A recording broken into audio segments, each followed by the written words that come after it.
All right. Today let's look at how to do a one-way thermomechanical analysis inside LS-Dyna.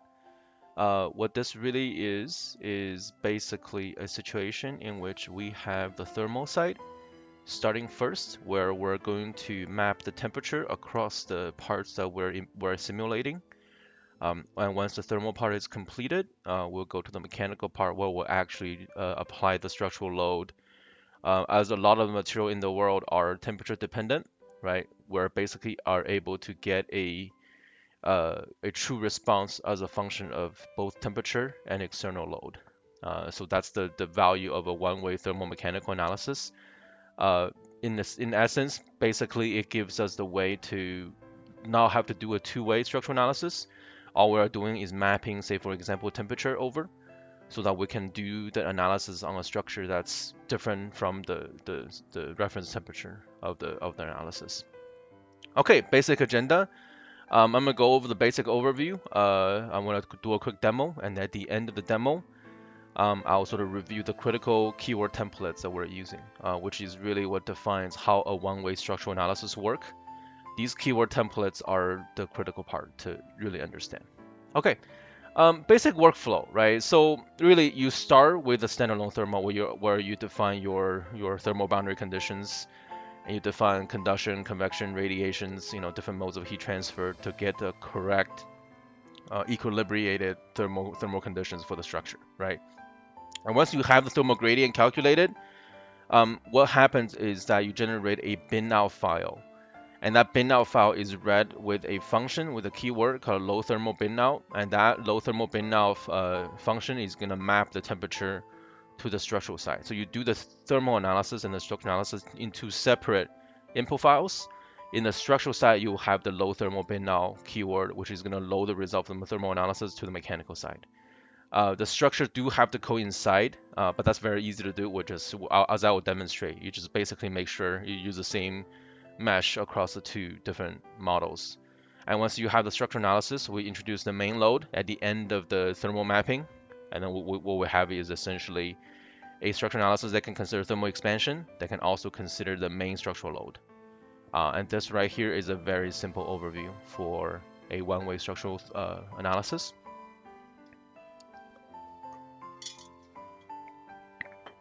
All right, so let's do a demo together. Um, what I have prepared today is I have a prepared model and I have a demo model that I will show you guys. Okay, and I will do the demo in this. This is a very simple lab share model, nothing special to it, right? And then I'll just name. I'm gonna call this steel. We'll do it step by step. Okay. I'm gonna try to make it so people can actually follow me. I'm gonna call this the CZM layer. And I'm actually going to use a CZM model for that. And interestingly enough, a thermomechanical analysis actually work for CZM for cohesive elements. Okay. Steel plate 1 and steel plate 2 are both just a steel material. I'm going to use a default structural steel, nothing to it. For the CZM layer, I'm going to insert a command, and then I'm going to copy paste a cohesive element that I've basically dummy created as a dummy. This is completely a dummy value. There is nothing to this, and I think I'm going to adjust the I'm going to adjust the value of my cohesive element so that it's actually quite a bit larger than what I have in the. Sorry about that. I'm going to actually get out of here, and I'm going to show you. I'm going to actually adjust these values, so it's actually quite a bit bigger. So I'm going to do say 1.2 E5. So ET is the stiffness in tension. En is the stiffness in shear.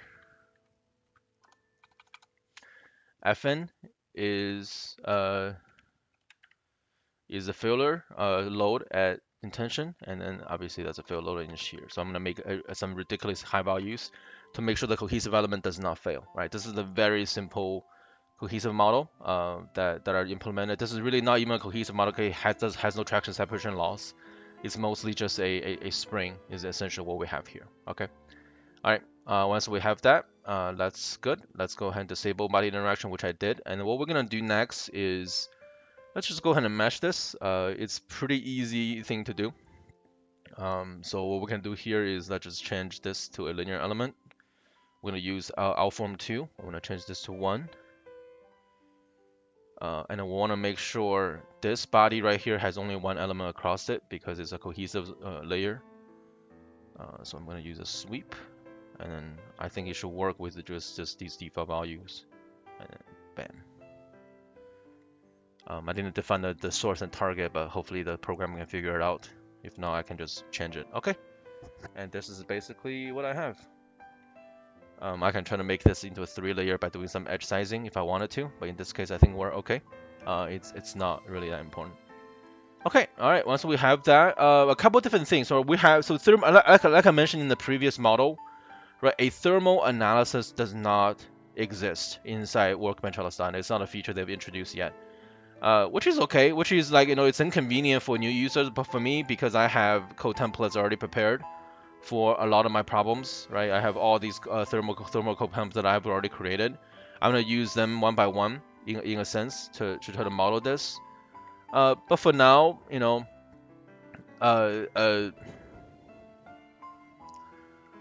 for now we can just basically, just do what we can with the keyword template. And I'll show you guys step by step what to do. Okay, as part of recording this video is sort of what I want to accomplish is to produce a step-by-step instruction. So let's say the thermal equilibrium takes about 2,000 seconds to sort of complete. Maybe true, maybe not true. I don't know. It's for the sake of demonstration. That's good enough, right? I'm gonna set a few things here. No mascaling on that, and this is basically the implicit side. Okay. First thing I want to do is let's go ahead and set the section for the 2 plates.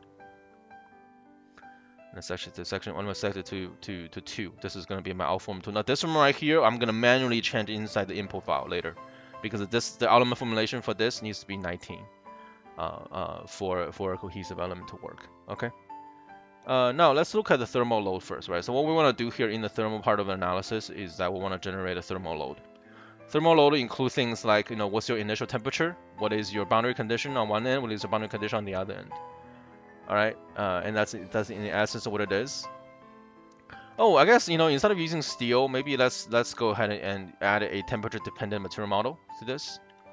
Right, so I have a matte elastic plastic thermal. This right here basically defines your modulus, Poisson's ratio, your yield stress, and your tangent modulus as a function of temperature. Right, so this first line is temperature, and these lines are the different value at a different temperature. So to give you a very simple way to represent a temperature-dependent material, I'm just going to put both of these into the steel plate that will replace the structural steel in the model. Okay, and both of these is going to now represent that. And then let's look at the thermal load. Okay, so thermal load, what we want to do here is let's define a couple different things first, right? So let's say for example, I want to call this side the hot side,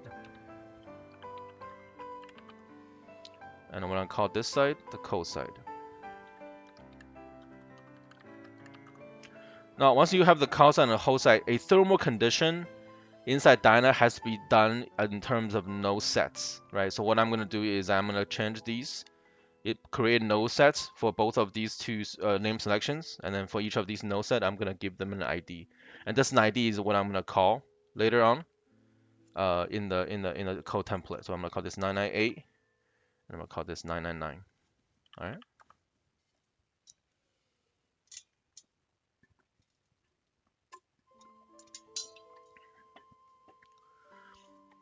You know what? I don't really like these two because this might be a little bit too far away. So let's use the top surface instead.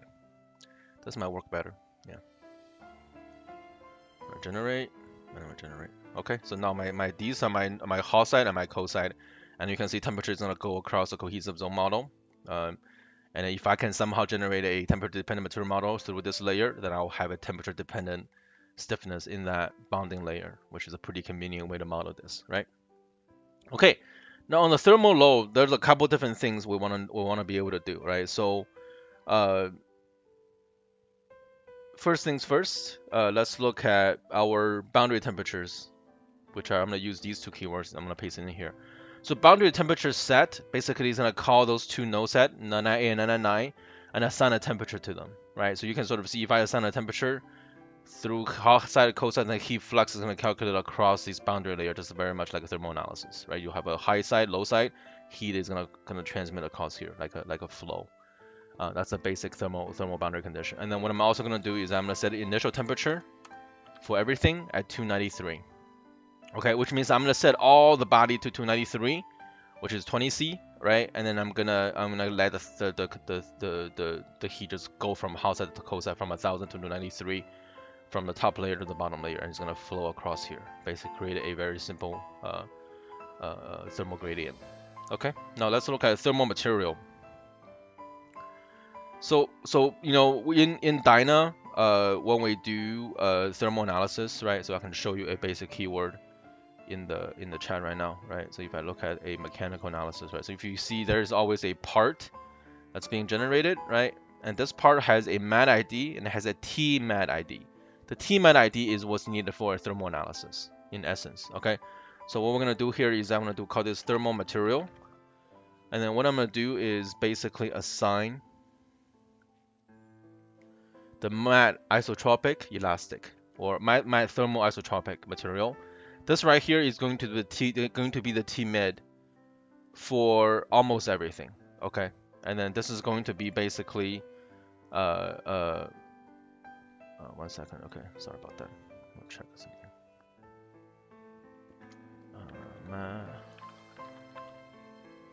Yeah, right here.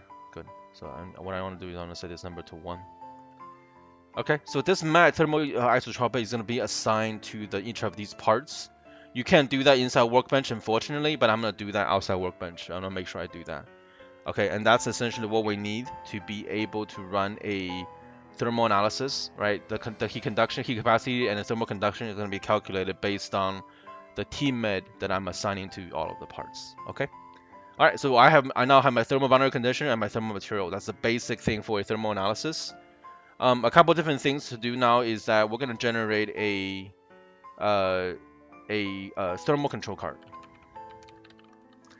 The thermal control card is going to basically, this is the thermal template that I've used.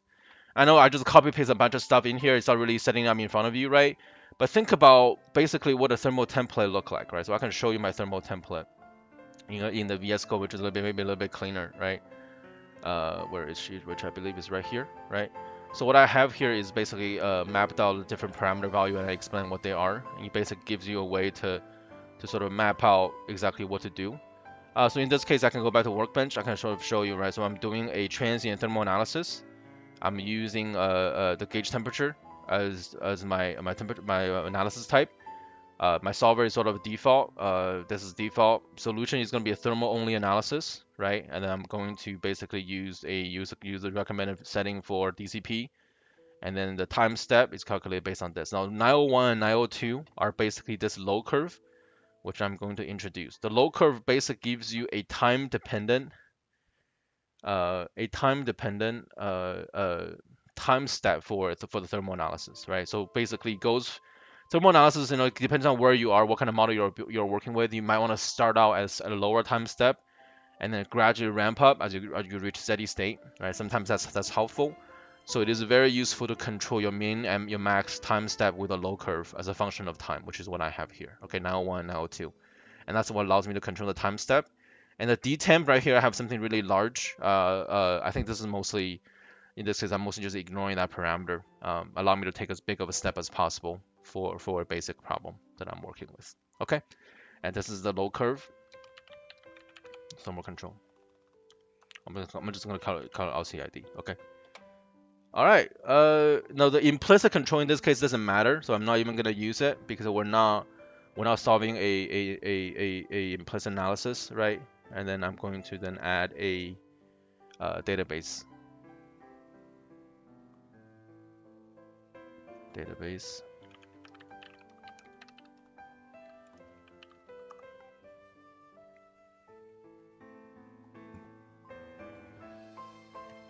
Okay.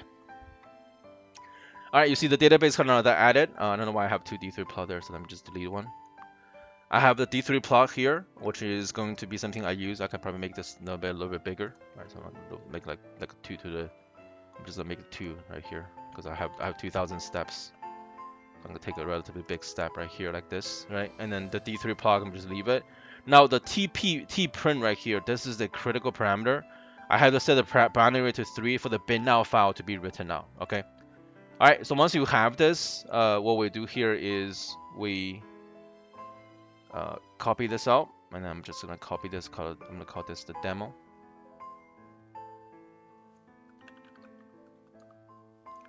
I'm gonna call this a thermal step. Okay. All right. So it's pretty convoluted, right? But this is really where you really get to understand how Dyna really works, right? This is not it certainly didn't make it trivial for us to use the code, which is likely not good. But hey, it is what it is, right? You deal with what you're given, and this is a very powerful tool for us to use. The first thing I'm gonna do is I'm gonna change the keyword to what I had before, which is a thermal step demo, because this is gonna rename all of the files into the file format that I'm looking for. Oh, I just realized that I didn't do something right. So let's go ahead and change that. So what I want to do here, what I missed was I want to disable all of the default database cards and default control cards. Okay, I'm gonna write it out again.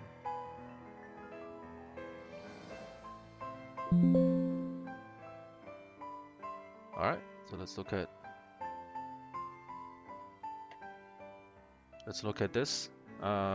In this case, I have delete this. Okay. Now do this again. All right, so you can sort of see now a lot of those control cards went away. Right, I can probably delete this. I don't really want that. All right, so right here. So this is my material for steel plate 1, steel plate 2. Nothing's wrong with that. Now remember the Tmid right here. So let me just show you. Matte thermal isotropic has a Tmid value of 1. You see right there? And that means what I have to do is change the Tmid here to 1. Tmid here to 1. And also Tmid even for the cohesive element, I'm going to change it to 1. And also because it's a cohesive layer, I'm going to change the outform to 19. Okay, that's the manual stuff I'm changing. Okay, and then and then everything else should be relatively good. There shouldn't be anything else I have to change down here. Let me just double check. Yep, and this it should allow you to run this. Now, obviously, I'm just gonna run it to make sure it runs, right? I'm gonna be relatively thorough in this video, but for the most part, it doesn't really. I'm not gonna run it through it because if I run it through it, it will take way too long, right? I'm just gonna do this. I want to make sure it starts. If it doesn't start, I'll troubleshoot in front of you.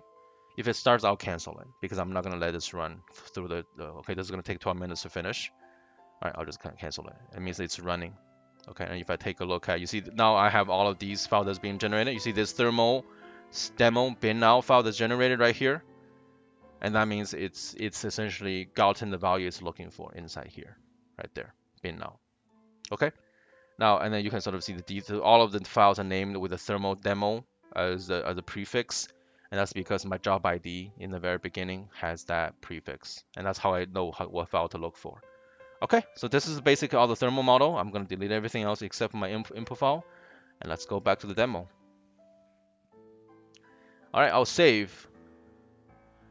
Once you have the thermal part done, what we want to do next is to generate the mechanical model. Okay, the mechanical model is basically going to be very similar to the thermal model. Now the requirement is that the geometry or the mesh overlaps.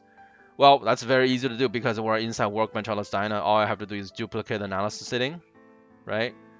And I'm gonna suppress all of the thermal stuff. I'm gonna suppress all of it. I don't need any of them anymore. And then let's go ahead and add the structural stuff. Oops. Let's do this. Let's do comment. So what I want to do here is let's go ahead and add a implicit control card. And then no, I'm skipping a lot for what the implicit control card should do again, right? So I'm gonna delete all this, delete that. But you know, if you see my video before, I have plenty of content about implicit control cards. This is something I created, but basically you can follow this setting to allow you to basically do an implicit analysis inside LS-Dyna. You know, we don't have button to press inside the GUI, but it's just as easy to change a template, keyword template, which is why I have keyword templates, because it makes things so much easier to handle. Now, a few key things to notice, right? Number one, I have a negative 999 here for the low curve. Basically, it's going to switch from an implicit analysis to an explicit analysis at the end of the thermal problem. So not only can I do a one-way thermal mechanical data transfer, right? I can transfer the temperature and then start an explicit analysis as opposed to having to do it implicitly, right? So it's a very awesome way to do things. So at the end of the thermal step, which is T equal to 2000, I'm going to convert the formulation to explicit and then run the rest of it, okay? That's the first thing. Second thing, you notice how I suppress these three lines. The most important thing I need to suppress, I think, is this line right here. But I just suppress all three because I don't really need it. I'm going to use default for the other ones. But basically, the arc length and the line search, these things are really messing up the thermal time step, like I mentioned earlier, if you heard me. But basically, I suppress them so that the thermal step can be properly controlled with respect to the bin out that I'm going to load. So I'm going to call this implicit control. And notice how my LCID is still here, because I'm going to use the same LCID between the mechanical step and the thermal step. Okay, it helps me get some stability for the model. All right, and now I'm going to add another keyword. Actually, I can just unsuppress this, and then I'm gonna go ahead just use these. And then interestingly enough, for the low curve here, what I might do is I might use a database with a low curve added. Well, I can just borrow it from my actual model, I guess. Might be easier instead of look for it. Oh, I don't have it. Weird. Okay, well, 1 second. Okay. So what I'm gonna do is this. I'm gonna go to database, binary D3 with low curve. I'm gonna copy this over. Okay. This is gonna be what this is gonna do is that it's gonna allow me to define my time step very, very loosely as a function of time, right? So between 0 to 2000, I'm gonna use a very general time step of 5, which give me I say to 50, which is going to give me a very, very low amount of data between 0 to 2. And then once the 2000 starts, well, let's do it this way. Let's do 199999, and let's do 2000. And then at 2000, I'm gonna use a very low time step. And then over here, I'm gonna do 5000, which is gonna go through the indetermination time. And what this is gonna do is I'm gonna borrow this low curve ID, and it's gonna go through these defined curves. Okay. So I have my implicit control cards, I have my database cards, and I have my D3 plot curves. Then this right here is gonna load the thermal step demo.bin now, which is the file I showed you earlier, right? That file. If I show you my main prepped problem right here, so you can sort of see there's a very big file called thermal demo bin now. This is the file that is going to be loading inside this command right here, and that's how you know you're loading the actual temperature data from the thermal side to the mechanical side is through this command. This command is going to load the thermal step demo bin now, and it's going to define at what point do you start the thermal data transfer, which is going to be 0 in this case. Okay. So this is what's important. Now, all we have here, if you think about it, right? So I'm going to change this to 2000, 0.1. So the last little bit is going to last about 0.1 seconds. Okay. And then I'm going to define a fixed support, which is going to be here. And then I'm going to define a force, which is going to be here. As easy as pi, right? And then I'm going to do it as a negative direction. I'm going to add a step called 2000. And then I'm going to do this, call this negative 500. Oh, whoops, that's not in Z. It should be in X. So 500. Okay, and then, well, maybe a little bit lower. Well, maybe a little bit higher. Whatever. All right, so this is, I say 2500 is what I have in my original model. So that's just 2500. So what this is doing is that at the end of the thermal transfer, it's going to ramp a low from 0 to 2500. Okay, you don't see it here because this time scale is so spread out. So basically, it's going to at the beginning of the explicit analysis, which is when the thermal data transfer is complete, you're going to transfer the data from 0 to 2500. I'm going to add a low from 0 to 2500 across at 0.1 seconds. Okay, and that's what gives you that explicit analysis low transfer. Okay. All right, database control. You see, I also have a time step here. The control time step. You can add mass scaling here for the explicit part of the analysis. And this right here basically defines our structural load, right? As easy, you can see how easy it is. All I'm doing, like if I'm not talking through it, I just copy paste this and change a couple number in my parameter setting, and then I'm done, right? Everything else is really simple. I just copy paste stuff, right? So we don't have the button yet. Like I could spend time developing a button, right? If I wanted to, except I can't do that because I'm on a student license, which would be silly if I do that. But the point is that a code template is just as easy as buttons inside a GUI, if you know what you're doing, which is what I'm hoping to demonstrate in my video as part of my repository of knowledge. Okay. All right. So once we have everything here, let's double check. There shouldn't be anything that's missing. All right. And also we have our no database, no default control cards. So what we're gonna do here is that we're gonna copy this over. I'm gonna call this the max step. .k. And then the max step.k in the main folder, which is going to be right here.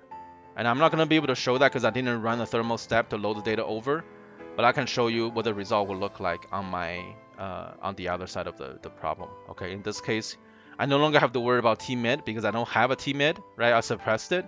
All I have to worry about is my my out forms. In this case, I have to change the out form to 19 for the CZM. I'm going to add a job ID here. I'm gonna call this the max step demo. All right, and that's how you're gonna prefix all of your models. Okay. Make sure the dtmin here is set to 0 because it's gonna delete elements based on some initial time step of the minimum time step. Because our initial time step is so large, dtmin is just gonna ruin your analysis. So just delete that and then make that equal to 0. This is very important to remember to do that. And if I just scroll through my keyword files to make sure I'm not missing anything, right? So the thermal control card is good.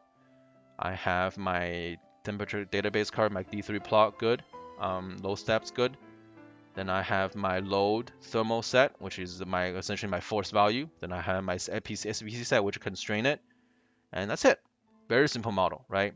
Now you can transfer this knowledge to a much more complicated model just as easily. The key here, again, is to make sure we have a way to demonstrate workflow and thought processes, right? And that's really what's critical, right? So as you can see here, I have the temperature being mapped from the hot side to the cold side, right, in the thermal analysis. And over here, I have the load that's applied. This is also temperature. Look at that. This is also temperature, which means I'm deforming the structure when the temperature across the middle layer is different from the baseline, the reference temperature. Which means if I were to add a temperature-dependent property to that middle layer, I'm going to get a very different response, which is the whole point behind a one-way data transfer, a one-way thermomechanical analysis, is so that we can consider the temperature-dependent property in our structural analysis, which is very, very relevant in a lot of applications. There are many applications where you have to heat up the structure, generate a thermal gradient before you can apply the structural load. Right, and in those cases where your material property is heavily temperature dependent, this is going to be really critical aspect of what we're doing. So inspired by that need, I'm creating this 30-minute video to explain all of this. Okay. All right, so this is the demo, pretty long demo, but I thought it was worthwhile to go through it step by step. Now, before I finish up, let's review some key keywords. All right, some critical keywords that we're going to be looking at. First one is our control thermal cards. This defines our thermal behavior, nothing to it. And then you want to set a solution to 1 for a thermal only analysis. Okay, for the first step. The database tprint has to have a binary here set to 3 to allow the bin out file to be written out. You can look at the documentation for it. It's just one of the things to notice. It's pretty annoying not to figure this out on your own, right? You don't have to figure this out on your own. It took me a while to figure out why I couldn't get the bin out file to write out, and this right here is the culprit. Low thermal bin out is basically what allows you to read the output file from the thermal analysis into the mechanical analysis, right? So you want to find your bin out file from the thermal step and then load that with the low thermal bin out. Mechanical analysis calculates the thermal strain, right? So if you want to add the thermal expansions, you just need to add a thermal expansion, which I didn't talk about, but you can add that keyword to calculate thermal expansions. To do an implicit explicit switch, you just use an IM flag with a negative number and define a load curve.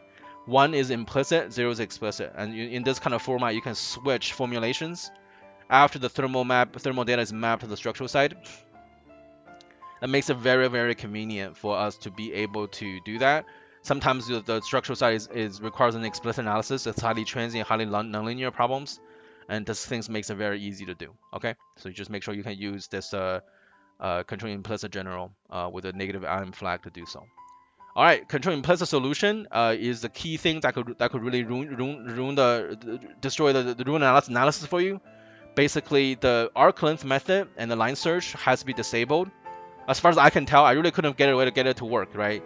So if you disable arc length and line search, you don't get these temperature out of range error that you get otherwise, which is a very strange thing that you get. But in this case, it's okay. We don't need to worry about it by just disabling those 3 lines in the control implicit solutions. All you're defining is your minimum, maximum, and then the number of matrix formulation, all that stuff that you're doing here. Okay, and the thermal side requires a T mid, right? This thermal isotropic defines your thermal conduction and heat capacity. Your structural side requires only a structural material, which is this material that's temperature dependent. On the structural side, you can also calculate thermal strain by add thermal expansion cards in here, which all it's doing is that it's calculating thermal strain based on your thermal expansion and delta T. Okay, just like a mechanical. All right, and then I already showed the. Oh, did I not have this? Okay, well you can ignore this because I put it in the front of the slide, I suppose. So if you look at the front of the slide, this is all we have as a summary of the results. Okay, this is everything. Remember, simple problem, but it's very, very useful to learn the workflow and the concept and the strategy in the simple problem because you can very easily transfer the knowledge you gain here into a much more complicated problem, which by the way is exactly what I'm doing. All right, thank you very much.